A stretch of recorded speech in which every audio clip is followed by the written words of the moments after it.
Hi friends, so మరి మనం ఆధ్యాత్మిక వీడియోస్లో భాగంగా లక్ష్మీ నరసింహస్వామి అవతారాల గురించి మనం ఒక్కొక్కటిగా చెప్పుకుంటూ ఉన్నాం కదా.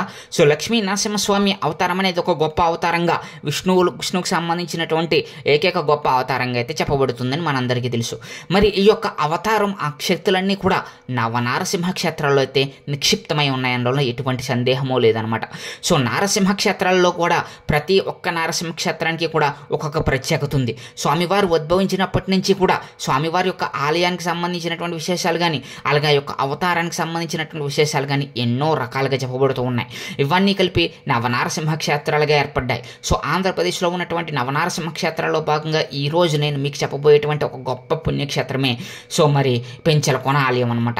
పెంచలకోన ఆలయం అనేది నవనారసింహ క్షేత్రాల్లో ఒకటిగా పేరు ప్రఖ్యాతలు పొందుతూ మరి లక్ష్మీ నరసింహస్వామి ఉద్భవించినటువంటి ప్రదేశంగాను అలాగే లక్ష్మీ నరసింహస్వామి ఉగ్ర రూపంతో ఈ యొక్క అడవిలో సంచరిస్తూ ఉన్నప్పుడు సో స్వామివారు ఆ యొక్క లక్ష్మీదేవి వారికి ప్రసన్నమయ్యి ఆ యొక్క లక్ష్మీ నరసింహస్వామిగా వెలిసినటువంటి ఏకైక ఆలయక్షేత్రంగా కూడా మరి ఈ యొక్క పెంచలకోన ఆలయాన్ని అయితే చెప్తూ ఉంటారు. మరి నవనారసింహ క్షేత్రాల్లో భాగంగా నేను మరి అహోబిలం గురించి చెప్పుకున్నాం. అలాగే మరి మనం ఇంకా మరిన్ని వీడియోస్ అయితే చేసుకున్నాం కదా. నవనారసింహ క్షేత్రాల్లోని అంతర్వేది గురించి కూడా చెప్పుకున్నాం కదా. సో మరి పెంచలకోన ఆలయం అనేది ఎంతో గొప్ప ఆలయంగా పేరు ప్రఖ్యాతులు అయితే తెచ్చుకోవడం జరుగుతుంది నవనారసింహ క్షేత్రంలో భాగంగా. సో ఎవరైనా కనుక ఫస్ట్ టైం మన ఛానల్ చూస్తున్నట్లయితే కనుక సబ్స్క్రైబ్ చేసుకుని పక్కనే ఉన్న బెల్ ఐకాన్ అయితే క్లిక్ చేసేయండి. సో మా వీడియోస్ చూస్తున్నారు కానీ సబ్స్క్రైబ్ చేసుకోవట్లేదు. అలాగే ఈ వీడియోని లైక్ చేయండి. మీకు చిన్న లైకే కావచ్చు కానీ మాకు ఈ వీడియోస్ చేయడానికి మోటివేట్ అవుతుంది కాబట్టి దయచేసి లైక్ చేసి సో ఈ వీడియోని స్కిప్ చేయకుండా చివరి వరకు చూడడానికి ట్రై చేయండి. ఎందుకంటే నవనారసింహ క్షేత్రాల గురించి విన్నా అలాగే చదివిన అలాగే ఆ యొక్క క్షేత్రాలు దర్శించిన ఎంతో పుణ్యం అనేది మనందరికీ తెలుసు. నరసింహస్వామి యొక్క అవతారం అంటేనే ఒక గొప్ప అవతారం. శ్రీ మహావిష్ణు అవతారంలోకి వెళ్ళి ఒక గొప్ప అవతారం ఏదైనా ఉంది అంటే కనుక అది నరసింహ అవతారం అనమాట. మానవ అవతారం సింహవతలతో అవతరించినటువంటి శ్రీ మహావిష్ణువు మరి ప్రహ్లాదుని కాపాడడానికి సో మరి ఉగ్రస్తంభాన్ని చీల్చుకుని ఆ యొక్క హిరణ్యకశిపుని సంహరించి ఆ యొక్క నారసింహుడుగా నవనారసింహ క్షేత్రాలుగా విరజిల్లుతూ ఉన్నాడనమాట. ఆంధ్రప్రదేశ్లో ఉన్నటువంటి నవనారసింహ క్షేత్రాల్లో మరి ఈరోజు మనందరికీ కూడా పెంచలకోన ఆలయం గురించి తెలుసుకునేటువంటి అదృష్టం దక్కింది. సో మరి పెంచలకోన ఆలయం గురించి మరిన్ని విశేషాలు ఇప్పుడు మనం తెలిసేసుకుందాం. ఆంధ్రప్రదేశ్లోని ఈ పెంచలకోన ఆంధ్రప్రదేశ్ రాష్ట్రం నెల్లూరు జిల్లాలో రావుల మండలంలోని శ్రీ పెనుశెల లక్ష్మీ నరసింహస్వామి ఆలయం ఉన్నటువంటి దివ్యక్షేత్రంగా చెప్పబడుతూ ఉంది. ఇది నెల్లూరుకి 70 కిలోమీటర్ల దూరంలో ఉంది. రాష్ట్రంలో పలు ప్రాంతాల నుంచి ప్రజలు కులమత వర్గ విభేదాలు పక్కన పెట్టి సో మరి ఎక్కడెక్కడి నుంచో వచ్చి స్వామివారిని దర్శించుకుని విముక్తులవుతూ ఉన్నారనమాట. ఈ పుణ్యక్షేత్రంలో నెల్లూరు రావుల మండలానికి 35 కిలోమీటర్ల దూరంలో ఉన్నటువంటి ఏకైక నవనారసింహ క్షేత్రంగా పేరు ప్రఖ్యాతులు తెచ్చుకుంటూ ఉంది. చుట్టూ పెద్ద పెద్ద కొండలు పచ్చని చెట్ల మధ్య శ్రీ పెనుశెల నరసింహస్వామి దేవాలయం చాలా ప్రశాంతంగా ఉంటుందన్నమాట. సో మరి ఈ విధంగా మరి అసలు చెంచురాజు కుమార్తె లక్ష్మీదేవి సంచరించినటువంటి నాటి నుండే చెంచలకోన నుంచి పెంచలకోనగా పేరు మారింది. దక్షిణాదిన ప్రముఖ వైష్ణవ పుణ్యక్షేత్రాలకు ఒకటిగా ఈ పెంచలకోన పేరు ప్రఖ్యాతులు తెచ్చుకుంది. ఈ ప్రాంతం చుట్టూ కూడా సుందరమైనటువంటి సర్పాకృతి కలిగినటువంటి దట్టమైనటువంటి అరణ్యం ఉంటుంది. కానీ ఈ యొక్క అరణ్యంలో కనుక స్వామివారిని తలుచుకుంటూ కనుక ఈ అరణ్యంలో ప్రదేశంలో ప్రవేశించగలిగితే కనుక మరి స్వామివారి యొక్క దర్శనం అయితే అవుతుందన్నమాట. మరి అసలు ఈ యొక్క ఆలయానికి సంబంధించినటువంటి చరిత్ర ఎలా ఉందంటే కనుక శ్రీ మహావిష్ణువు కృతయుగాన ప్రహ్లాదుని రక్షించేందుకు హిరణ్యకశిపుని సంహరించిన అనంతరం వేలిగొండలో కీకారణ్యంలో గర్జిస్తూ ఆవేశంగా సంచరిస్తూ ఉండేవారు. ఆ సమయంలోనే చెంచురాజు కుమార్తె అయినటువంటి చెంచులక్ష్మి తన చెలికత్తెలతో అడవిలో నివసిస్తూ ఉండేది.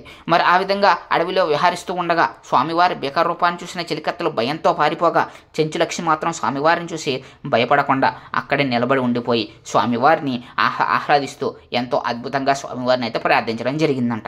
దీంతో ఆమె ధైర్య సాహసాలకు అందచందాలకు ముగ్ధులైనటువంటి స్వామివారు చెంచురాజు కుప్పం చెల్లించి ఆమెను వివాహం చేసుకుని మరి ఆ సుందర వనితను పెనవేసుకుని శిలారూపంలో ఇక్కడ స్వయంభూగా వెలిసినట్లు పురాణ కథనం చెబుతుంది.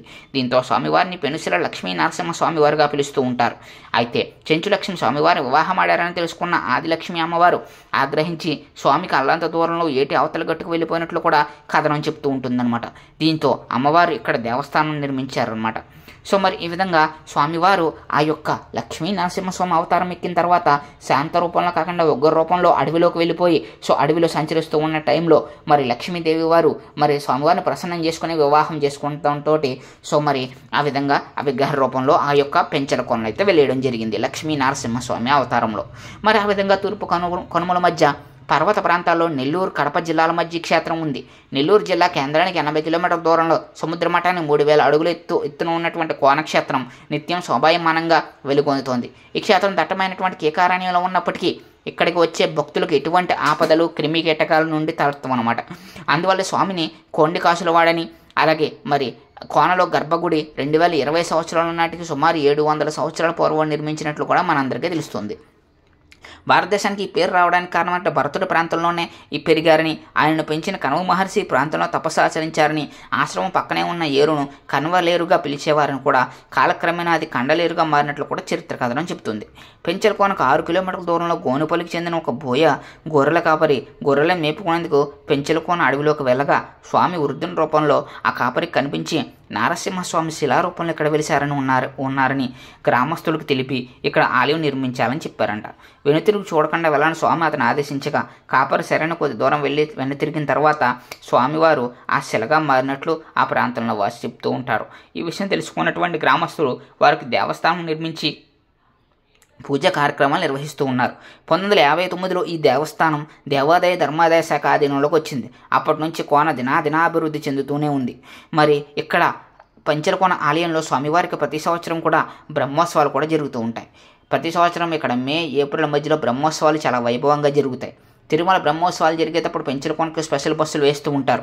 కణవ మహర్షి ఇక్కడ తపస్సు చేశారని ప్రతీతి ఉండటంతో, అలాగే ఇక్కడ నారసింహ క్షేత్రంగా నరసింహస్వామి వెలియడంతో మామూలు రోజుల్లో చీమ చిట్టుకుమన్నా వినిపిస్తుందేమో అన్నంత ప్రశాంతంగా ఉంటుంది. వేసవిలో మాత్రం కిటకిటలాడుతూ ఉంటుంది. చుట్టుపక్కల గ్రామాల వాళ్ళు కొత్తగా ట్రాక్టర్లు లేకపోతే కొత్త వాహనాన్ని ఇక్కడ పూజలు చేస్తూ ఉంటారు. ఇక్కడికి రావడానికి రాపూరు, పొదలకూరు, గూడూరు, నెల్లూరు ఈ విధంగా మరి అక్కడి నుంచి బస్సు సౌకర్యం అయితే ఉంటుందన్నమాట. మరి ఇక్కడ ఉండడానికి కూడా కొన్ని వసతులు అయితే ఉంటాయి, కాకపోతే అంత అనువుగా ఉండవు. గుడికి వచ్చే వాళ్ళంతా ఉదయం సాయంత్రం తిరుగు ముఖం పడుతూ ఉంటారనమాట. మరి ఈ విధంగా పెంచలకోనకు సంబంధించినటువంటి ఒక గొప్ప విశేషం ఏంటంటే కనుక శ్రీ మహావిష్ణువు ప్రహ్లాదుని రక్షించిన తర్వాత మరి ఈ యొక్క అరణ్యంలోకి వెళ్ళి ఈ యొక్క అరణ్యంలో తిరుగుతూ ఉంటే లక్ష్మీదేవి ప్రసన్నం చేసుకుని మరి లక్ష్మీ నరసింహస్వామిగా పిలిచేలా చేయడం జరిగింది. మరి ఆ విధంగానే మరి లక్ష్మీ నరసింహస్వామి క్షేత్రంగా నవనారసింహ క్షేత్రాల్లో ఒకటిగా పెంచలకోన ఇప్పటికీ కూడా మరి ఆంధ్రప్రదేశ్లో ఒక గొప్ప అద్భుతమైన క్షేత్రంగా ఉంది. మీరు ఈ యొక్క పెంచలకోన క్షేత్రాన్ని ఎంతమంది దర్శించుంటారు? కామెంట్ సెక్షన్లో కామెంట్ చేయండి. ఎందుకంటే ఈ యొక్క నవనారసింహ క్షేత్రాలను దర్శించుకోవడం అనేది ఒక మహా అద్భుతం అనమాట. మరి పెంచలకోన క్షేత్రానికి మరి నెల్లూరులో ఉన్నటువంటి మరి వాళ్ళు ఎవరైనా సరే కనుక మా వీడియో చూస్తున్నట్లయితే కనుక తప్పకుండా మరి సబ్స్క్రైబ్ చేసుకుని అలాగే ఈ వీడియోకి లైక్ చేయండి, అలాగే కామెంట్స్లో మెన్షన్ చేయండి. మీరు కనుక ఈ క్షేత్రం చూసినట్లయితే కనుక ఈ క్షేత్రం ఎంత అద్భుతంగా ఉంటుందో అనేది కూడా మాకు తెలియజేసే ప్రయత్నం అయితే చేయండి. అలాగే మరి నవనారసింహ క్షేత్రాల్లో మరి ఈ యొక్క ఆలయం అనేది ఎంతో గొప్పగా ఉందని చెప్పుకున్నాం కదా.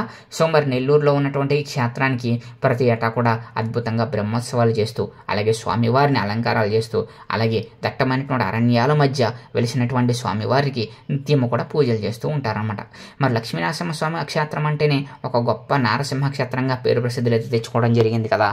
మరి ఈ యొక్క ఆలయంలో స్వామివారికి అర్చన, అభిషేకం, అలాగే మరి పూజా కార్యక్రమాలు ఇవన్నీ కూడా నిర్వహిస్తూ ఉంటారు. అలాగే పండుగల దినాల్లో ఇక్కడ భారీగా పూజలు చేసి హోమాలు కూడా చేస్తూ ఉంటారు, బ్రహ్మోత్సవాలు కూడా చేస్తూ ఉంటారు లక్ష్మీనరసింహ స్వామి వారికి.